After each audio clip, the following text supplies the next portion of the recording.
unaweza ukategemea dola kubwa iliyokuwa na nguvu, iliyoweza kutisha dunia na iliweza kuchukua sehemu kubwa sana ya dunia, ingeweza kuanguka na kupotea kabisa katika uso wa dunia. Leo nakuletea historia ya dola kubwa iliyoweza kujikuta katika wakati mgumu, dola ya Roma. Dola ya Roma mwaka 325 KK, familia moja ilijikuta inaanzisha mji ndani ya milima mitano ya Tiberi. Familia hiyo kwa sababu ya busara ya viongozi wa familia walieneza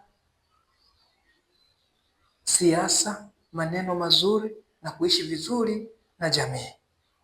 Mwisho wa siku walikuja kutengeneza falme kubwa, dola yenye nguvu ambayo ilikuja kuenea sehemu kubwa sana ya dunia, Uingereza, Misri na sehemu nyingi sana za dunia.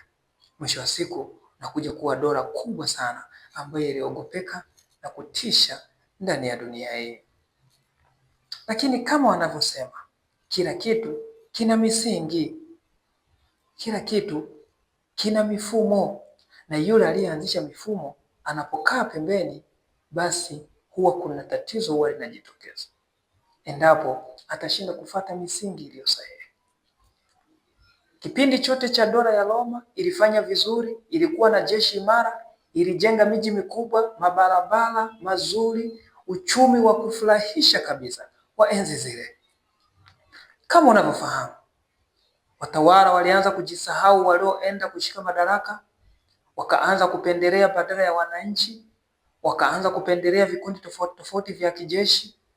Mwisho wa siku wakajikuta wamegawa matabaka ambayo yalikuja kuwatenganisha wananchi, jeshi na watu wengi kutoaminiana ndani ya jeshi.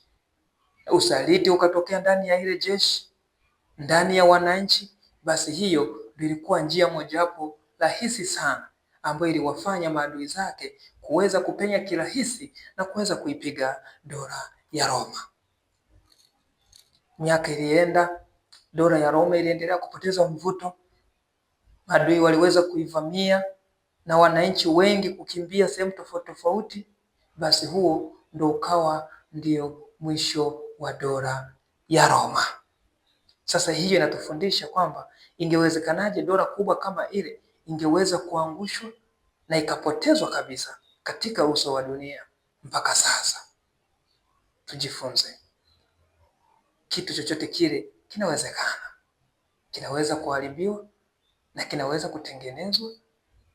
Kwa hiyo inatufundisha kuwa makini sana unapokuwa na mamlaka, unapokuwa na madaraka, usijisahau sana.